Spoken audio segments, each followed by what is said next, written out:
नमस्कार साथियों। तो चलिए आज के दैनिक जागरण में क्या खास खबरें हैं उन्हें हम लोग एक एक करके देख लेते हैं। और याद रखिए दैनिक जागरण का राष्ट्रीय संस्करण है, तो इसमें आप लोगों को महत्वपूर्ण खबरें ही देखने को मिलेंगी।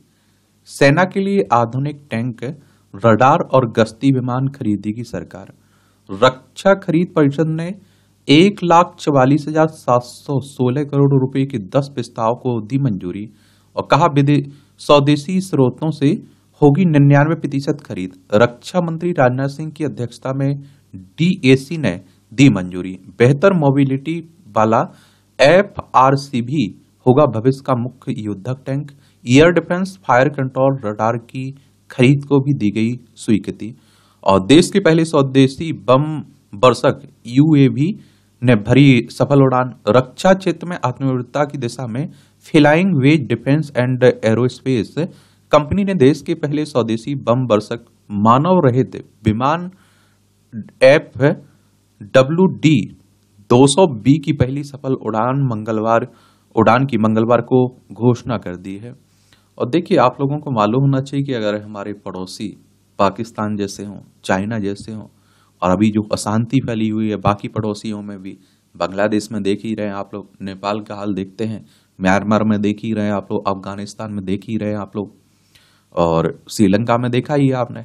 तो हमें अपनी रक्षा पर ध्यान देना होगा, और आप देखिए हर जगह से देना होगा, आसमान से, जल से और जमीन से। देखिए, दुष्कर्मियों को फांसी के प्रावधान वाला विधेयक बंगाल विधानसभा में पारित हुआ है। ममता ने कहा कि BNS कानून से ज्यादा कड़ा है अपराजिता विधेयक। पीएम गृह मंत्री, याद देखिए, गृह मंत्री और भाजपा शासित राज्यों के CM की मांगे इस्तीफे और विधेयक का समर्थन, लेकिन यह ध्यान भटकाने की कोशिश है, भाजपा कह रही है। ये आप देखेंगे, एक बार आप लोग कोलकाता चलिए, क्योंकि कोलकाता पश्चिम बंगाल की राजधानी है। यही आप देखते हैं कि एक महिला के साथ दरिंदगी की गई थी। कोलकाता इसकी राजधानी है, और आप देखिए पश्चिम बंगाल की सीमा उड़ीसा, झारखंड, बिहार, सिक्किम, असम से लगती है। अंतर्राष्ट्रीय सीमा नेपाल, भूटान, बांग्लादेश से लगती है। ममता बनर्जी यहाँ की चीफ मिनिस्टर हैं। CB आनंद बोस यहाँ के राज्यपाल हैं। विधानसभा में 294 सीटें हैं, राज्यसभा में 16 सीटें हैं, लोकसभा में 42 सीटें हैं। 88,752 वर्ग किलोमीटर में फैला हुआ है आपका, तो वहीं की बात हो रही है। और दुष्कर्मियों की मदद करने वाले को भी आप देखते हैं सख्त सजा की बात हो रही है इसमें। सदन की चर्चा के दौरान आप देखिए मुख्यमंत्री ममता बनर्जी ने कहा कि विधेयक का उद्देश्य त्वरित जांच, त्वरित न्याय और दोषियों को कड़ी सजा दिलाना है, इसमें आप देखेंगे। और विधेयक में हाल ही में लागू भारतीय न्याय संहिता 2023 भारतीय नागरिक सुरक्षा संहिता अधिनियम 2023, यौन अपराधों से बच्चों के संरक्षण अधिनियम 2012 की विभिन्न धाराओं में संशोधन के प्रावधानों को और सख्त किया गया है। और अपराजिता विधेयक BNS कानून से ज्यादा कड़ा है। विधानसभा से पारित होने के बाद विधेयक राज्यपाल के पास भेजा जाएगा, जहां से हस्ताक्षर के बाद यह राष्ट्रपति के पास जाएगा। राष्ट्रपति की मंजूरी के बाद ही यह कानून का रूप ले लेगा। और देखिए, कोई भी आप लोगों को मालूम होना चाहिए, कोई भी विधेयक, कोई भी कानून बनाना होता है तो आपका पहले विधानसभा में कोई प्रस्ताव आता है, उसे बिल कहते हैं, विधेयक कहते हैं। और जैसे ही विधानसभा से पारित होता है आपका, वो राज्यपाल के पास जाता है और वो कानून बनता है। तो विधेयक में दुष्कर्म और सामूहिक दुष्कर्म के दोषी को आजीवन कारावास की सजा और उसे पैरोल नहीं देने की बात कही गई है। दोषी के परिवार पर जुर्माने का भी प्रावधान है। दुष्कर्मियों को शरण देने या फिर सहायता देने वालों के लिए भी 3 से 5 लाख की कठोर कैद की 3 से 5 साल की कठोर कैद की सजा का प्रावधान है। मुख्यमंत्री ने कहा कि जांच में तेजी लाने और पीड़िता के त्वरित न्याय सुनिश्चित करने के लिए जिला स्तर पर अपराजिता टास्क फोर्स गठित की जाएगी, ताकि जांच तय समय सीमा के अंदर पूरी हो सके। पैरालंपिक में दीप्ति जीवन जी ने जीता कांस्य पदक। ये आप देखते हैं, विश्व चैंपियन दीप्ति जीवन जी ने पेरिस ओलंपिक में मंगलवार को भारत की झोली में एक और पदक आप डाल दिया इन्होंने। और महिलाओं की 400 मीटर T20 स्पर्धा में 55.82 सेकंड का समय निकालते हुए कांस्य पदक इन्होंने जीता। एक बात और आप लोगों को बता दूं, ये पेरिस फ्रांस में हो रहा है। पैरालंपिक कहने का मतलब होता है जो विकलांग खिलाड़ी होते हैं ना, वो भाग लेते हैं इसमें, और हर 4 साल में होते हैं ये खेल, याद रखिएगा। और खिलाड़ी का संबंध किस खेल से, क्या उसकी उपलब्धियां हैं, ये जरूर याद रखा करिएगा। एक कंधार वेब सीरीज पर सरकार की फटकार के बाद नेटफ्लिक्स ने डिस्क्लेमर बदला। केंद्र ने कहा है विषय सामग्री में भारतीय सभ्यता व संस्कृति का आदर हो। दी हिदायत देश की जनता की भावनाओं से नहीं खेल सकते हैं। सूचना प्रसारण सचिव ने से मिली कंटेंट हेड मोनिका, ये आप देखेंगे। और सीरीज के संग्रहित संदर्भों के फुटेज लेकर आई थी टीम, ये भी आप देखेंगे। जो आप देखते हैं कि 1999 की वास्तविक घटना पर आधारित इस सीरीज में अब ओपनिंग डिस्क्लेमर बदला गया है, तो उसी को लेकर बातें हो रही हैं। नाम को लेकर यहां परेशानी आती।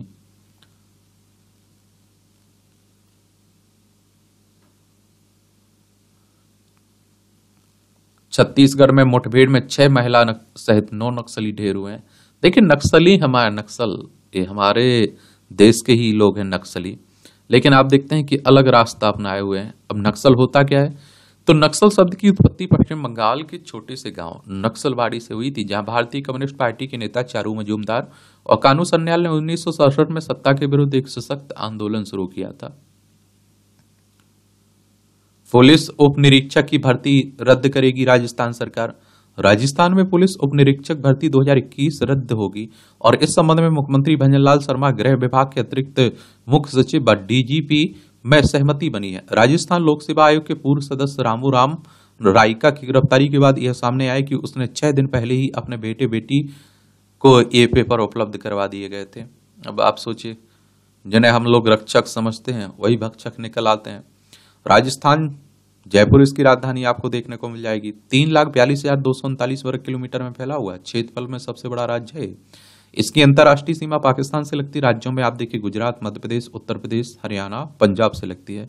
यहाँ के आप देखिए भजनलाल शर्मा मुख्यमंत्री हैं।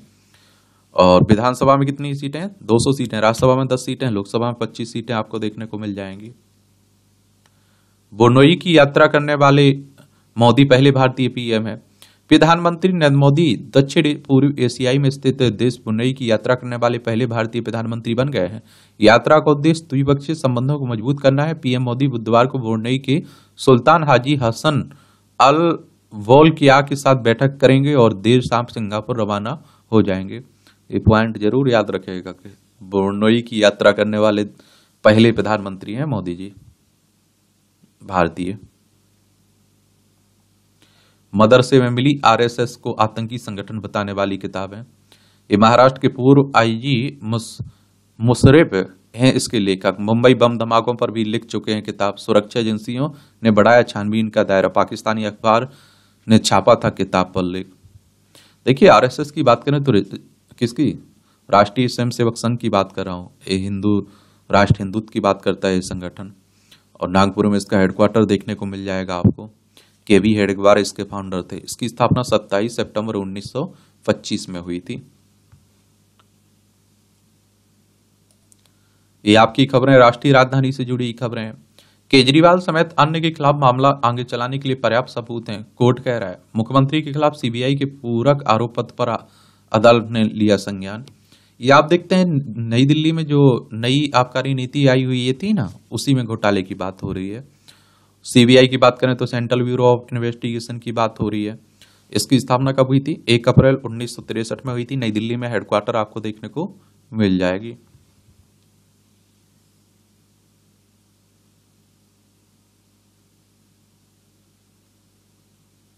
डीयू ने खेल और ईसीए कोटा में सीट आवंटन के लिए पहली सूची जारी की है।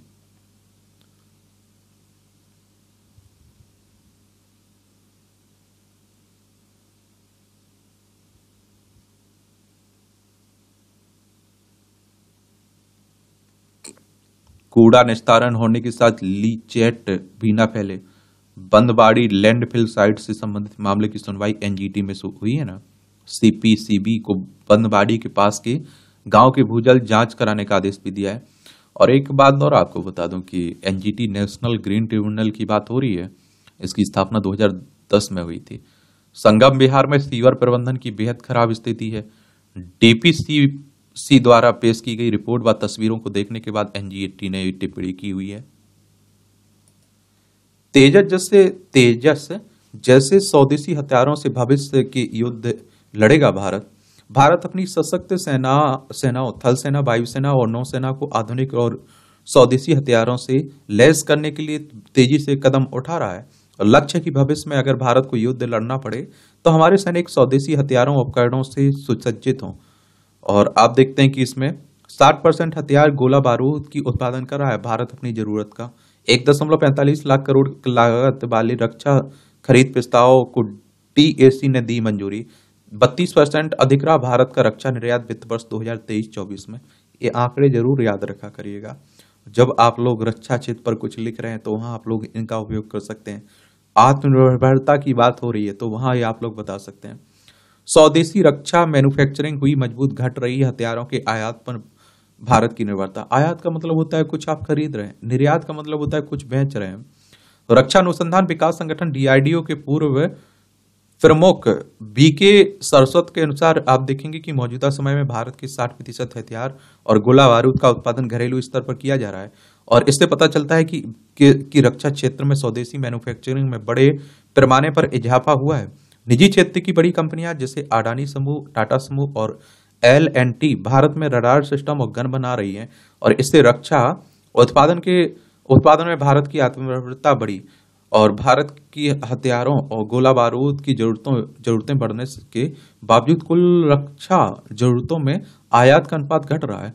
स्वीडिश थिंक टैंक SIPRI की एक रिपोर्ट के अनुसार 2014 से 2018 और 2019 से 2023 के बीच भारत का हथियार का आयात सिर्फ 4.7% बढ़ा।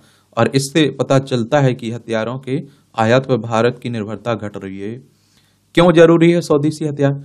तो लड़ाकू विमान, टैंक, पनडुब्बी से लेकर छोटे हथियारों के लिए भारतीय दशकों तक रूस और 100 दूसरे देशों पर निर्भर रहता है।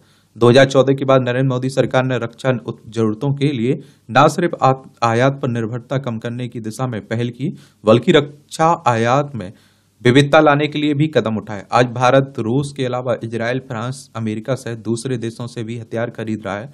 और साथ ही सशक्त सेनाओं के आधुनिकीकरण के लिए स्वदेशी हथियारों को प्राथमिकता भी दी जा रही है।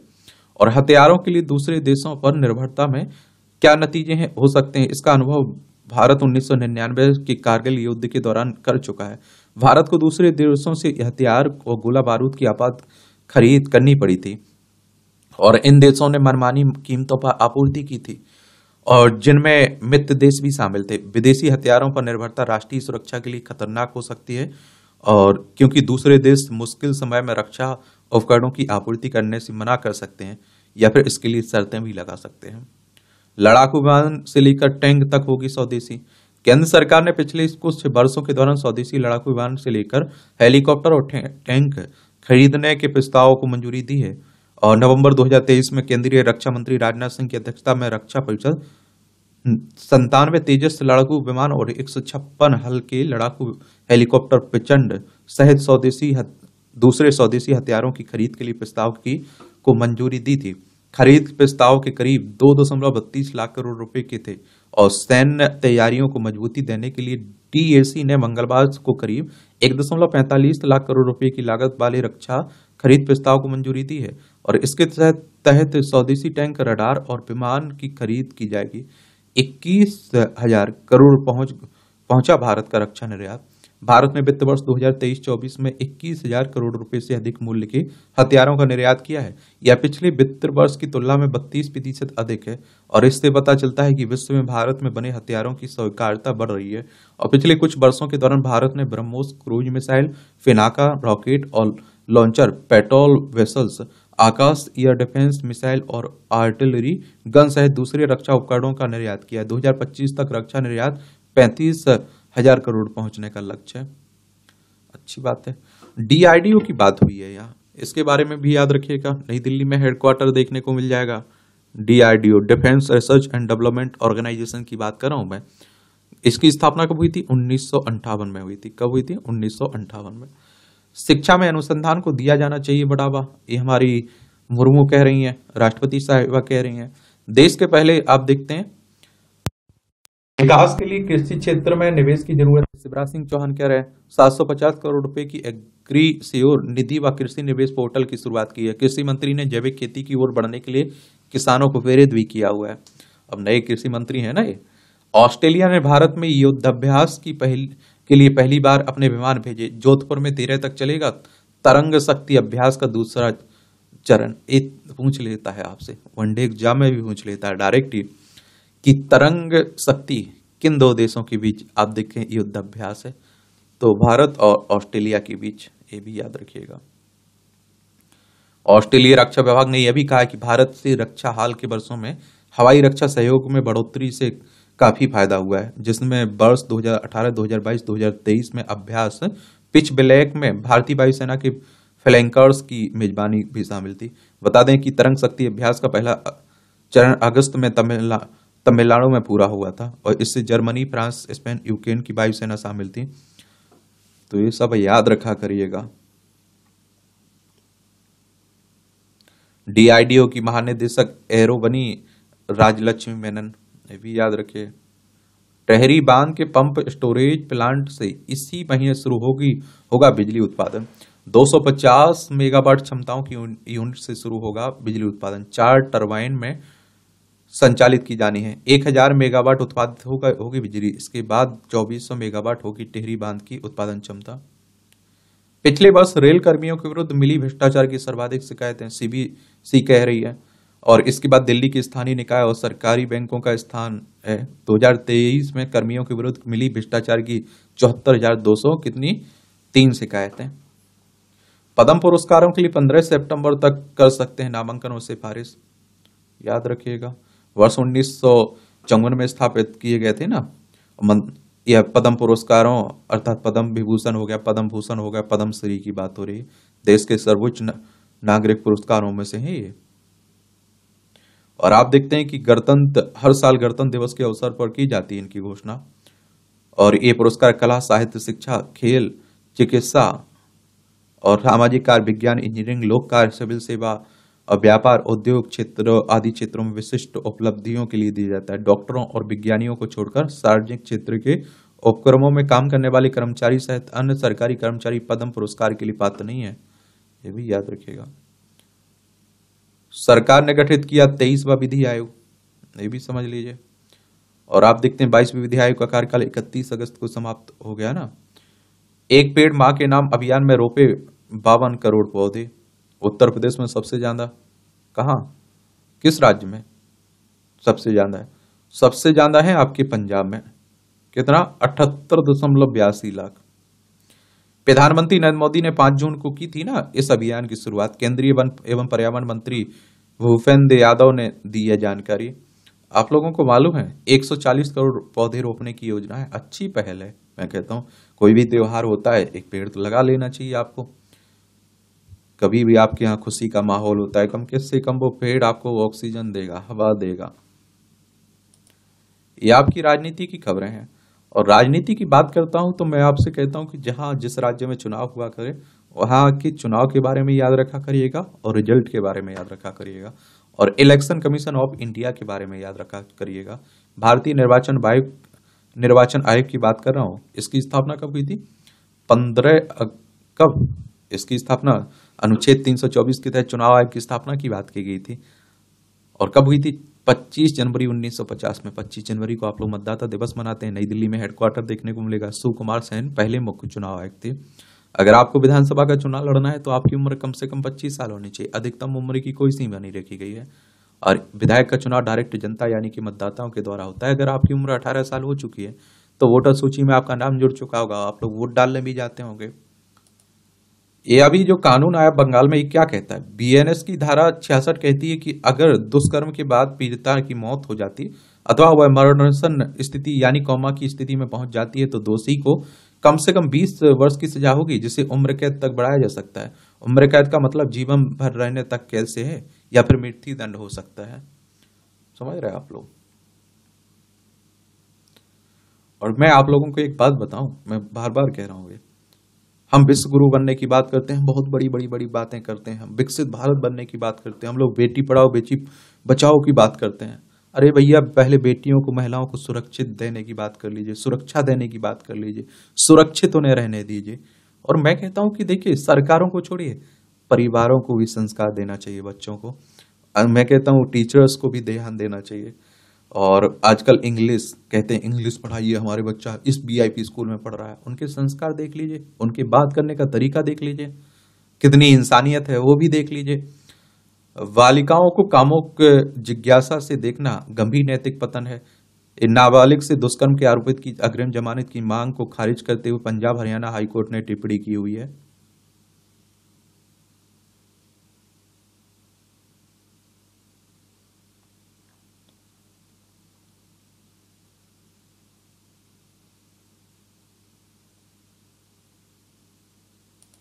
सरकारी जमीन पर कब्जा कर बना रहे चर्च, कब्रिस्तान और मजार। ये मतांतरण का खेल दूसरी कड़ी, ये झारखंड की बात हो रही है। मतदाता सूची में बांग्लादेशी घुसपैठ की गवाही, पिता से पहले हो गया पुत्र का जन्म।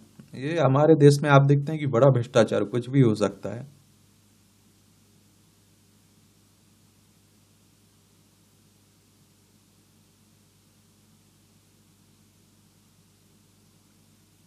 ये हाईकोर्ट ने आसाराम की पैरोल अवधि 5 दिन बढ़ाई। ये अपने ही गुरुकुल की छात्रा से यौन दुराचार के मामले में जीवन की अंतिम सांस तक जेल में रहने की सजा काट रहे हैं ना आसाराम बापू।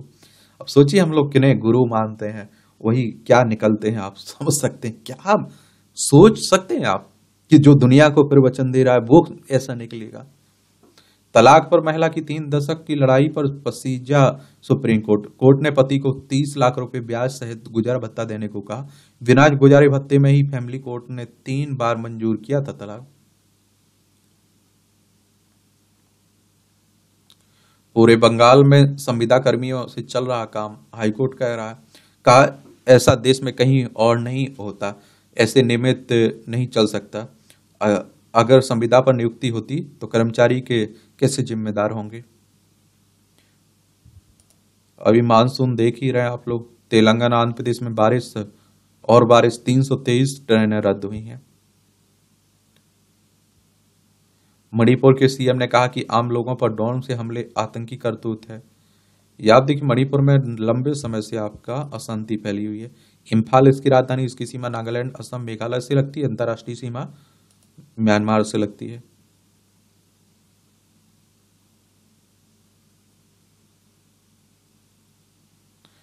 हाईकोर्ट ने कहा सांसद विधायक के लिए शैक्षणिक योग्यता तय न होना कानूनी कमी या शुद्ध राजनीति है। पंजाब हरियाणा हाईकोर्ट ने की टिप्पणी, बोले 75 वर्ष गुजर गए लेकिन निर्धारित नहीं हुई शैक्षिक योग्यता। इस मामले में डॉक्टर राजेंद्र प्रसाद ने संविधान सभा में जताया था खेद। और इस तरह ये पहुंचा मामला के कोर्ट में कैसे। याची गुरुग्राम के आरटीआई कार्यकर्ता हरिधर ढीगरा ने 2017 में राव नरवीस की शैक्षणिक योग्यता की जानकारी मांगी थी और उन्हें सूचना नहीं मिली थी। प्रथम अपील दाखिल करने पड़ी थी। 1 दिसंबर 2018 को उन्होंने राव नरवी के शपथ पत्रों और शैक्षणिक योग्यता की जानकारी मिली। उन्होंने आरोप लगाया कि राव नरवी ने झूठे शैक्षणिक पत्र दाखिल किए। अपना बचाव करते हुए राव नरवीर सिंह ने हाईकोर्ट को बताया कि उनके द्वारा प्राप्त की गई डिग्रियों को अब तक किसी भी सक्षम प्राधिकार निकाय द्वारा फर्जी, जाली या मनगढ़ंत नहीं घोषित किया गया। यदि इस संस्थान यूजीसी का मान्यता प्राप्त नहीं है तो भी उनकी ओर से कोई दोष नहीं है। एक बात और आपको बता दूं, हमारे देश में आप देखते हैं कि अगर आपको पुलिस कांस्टेबल बनना है ना तो 10वीं पास चाहिए, आप लोगों को 12वीं पास चाहिए। लेकिन नेता बनना है ना तो कुछ नहीं चाहिए, अनपढ़ होना चाहिए, गवार होना चाहिए, चल जाएगा आपका। फिर उसका भुगतान भी हम ही करते हैं, हमारे बच्चे करते हैं।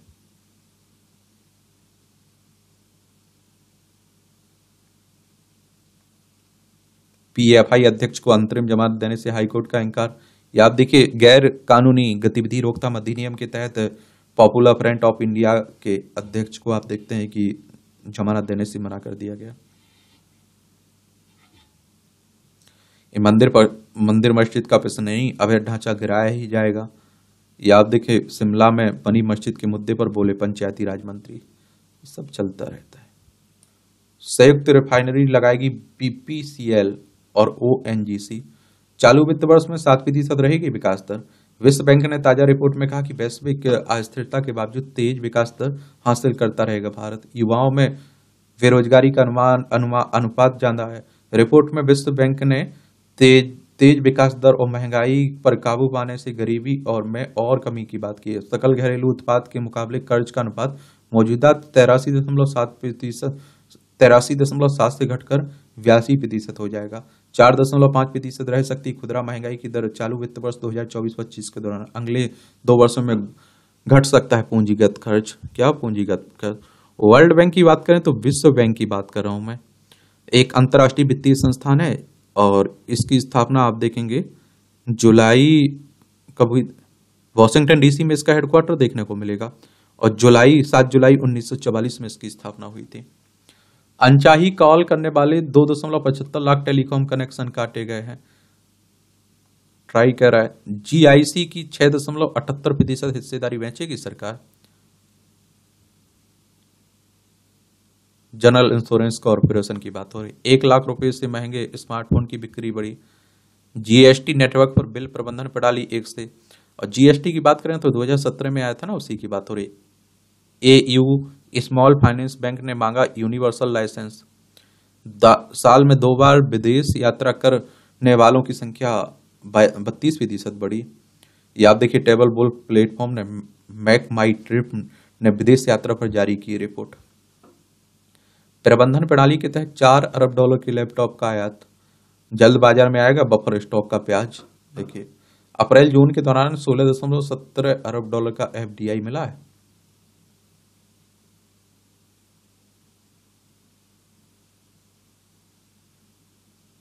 संपत्तियां बेचने के लिए सहारा समूह पर कोई प्रतिबंध नहीं है। सुप्रीम कोर्ट का राय। घोटाले का आरोप निवेशकों का पैसा लौटाने ना है ना।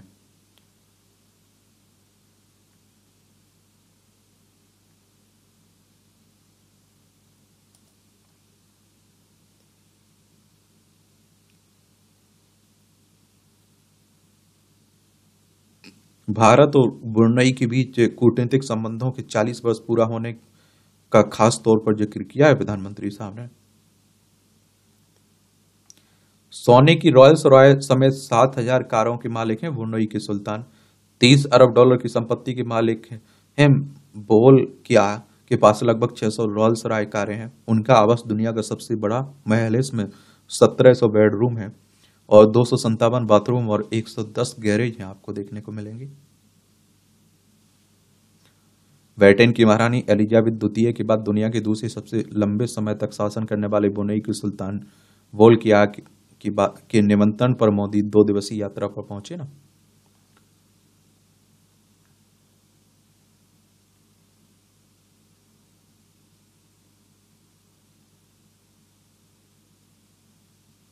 अब देखिए बांग्लादेश हमारा पड़ोसी है। पश्चिम बंगाल, असम, मेघालय, त्रिपुरा, मिजोरम, यहाँ बड़ी अशांति फैली हुई है और शेख हसीना यहाँ की प्रधानमंत्री अपना इस्तीफा देकर भारत आ चुकी थी।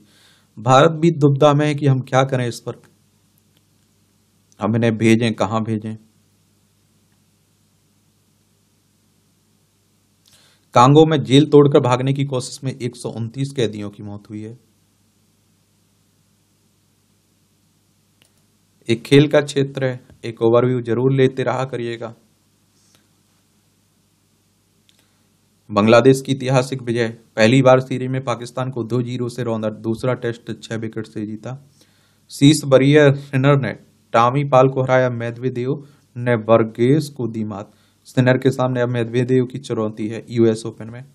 अगले वर्ष जून में लॉर्ड्स में होगा WTC फाइनल। और भारतीय बधिर निशानेबाजों ने जीते स्वर्ण रजत पदक।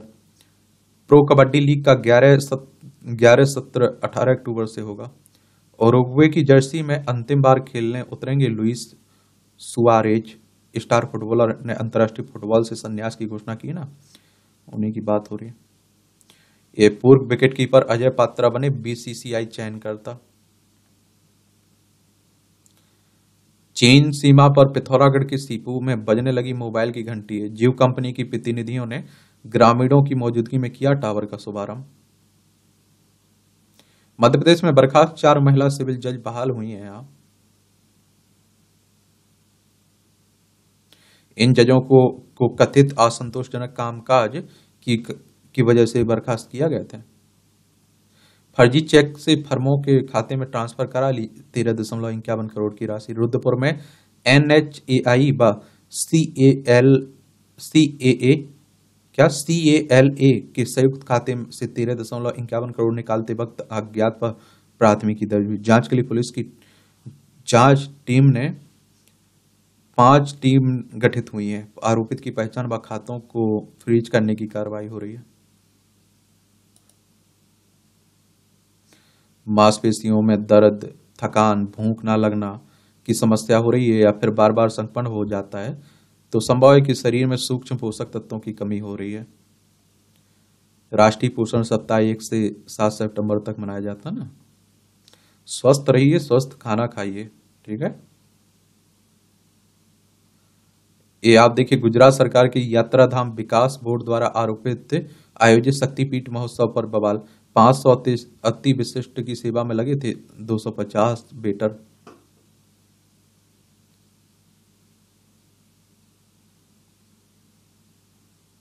देश भर में 800 स्थानों पर मनेगा हिमालय दिवस।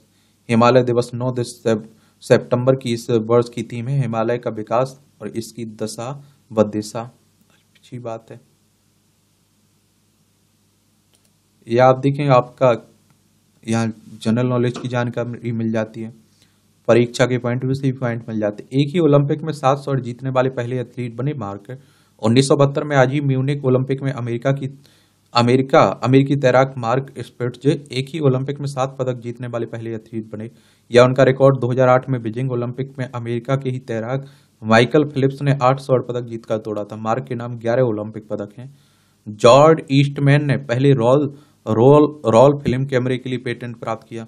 1888 में आज ही अमेरिका के जॉर्ज ईस्टमैन ने दुनिया के पहले रोल फिल्म कैमरे के लिए पेटेंट प्राप्त किया था। इसे कोडक नाम से जाना गया। कैमरे में लोड एक रोल से 100 तस्वीरें खींची जा सकती थी। इस आविष्कार ने आम लोगों के लिए फोटोग्राफी को सुलभ और सुविधाजनक बना दिया। राष्ट्र के लिए समर्पित रहे क्रांतिकारी भूपेंद्र नाथ दत्ता। क्रांतिकारी भूपेंद्र नाथ दत्ता का जन्म 1880 में आज ही के कोलकाता में हुआ था। युवावस्था में क्रांतिकारी पत्रिका जुगांतर से जुड़कर लेखों के जरिए राष्ट्रीय चेतना जगाने का काम किया। बंगाल विभाजन का तीखे शब्दों में विरोध करने की वजह से जेल भी गए। 1908 में अमेरिका जाकर वहां क्रांतिकारियों को एकजुट करने लगे। वह गदर पार्टी के भी सदस्य रहे। 1916 में बर्लिन में भारतीय स्वतंत्रता समिति के सचिव बने। क्रांतिकारियों को सहायता पहुंचाई। सविनय अवज्ञा आंदोलन व नमक सत्याग्रह में भी भाग लिया था इन्होंने। अंतरिक्ष में बढ़ते कदम, विज्ञानियों ने खोले ब्रह्मांड के नए द्वार और TIFR की पहल से हुए शोध में भारतीय विज्ञानियों ने खोजी 34 नई विशालकाय रेडियो आकाशगंगाएं और असाधारण आकार और रहस्यमय संरचना है इनकी। GMRT ब्रह्मांडों के रहस्य को उजागर करने वाला नेत्र है। इससे भविष्य की ओर दृष्टि भी देखी जा रही है। Humanoid robot. बीजिंग में मंगलवार को नेशनल कन्वेंशन सेंटर में चीन अफ्रीका सहयोग मंच के शिखर सम्मेलन से पहले बातचीत करती ह्यूमनाइड रोबोट एक्स रोबोट द्वारा विकसित इस रोबोट का नाम जियो QE है।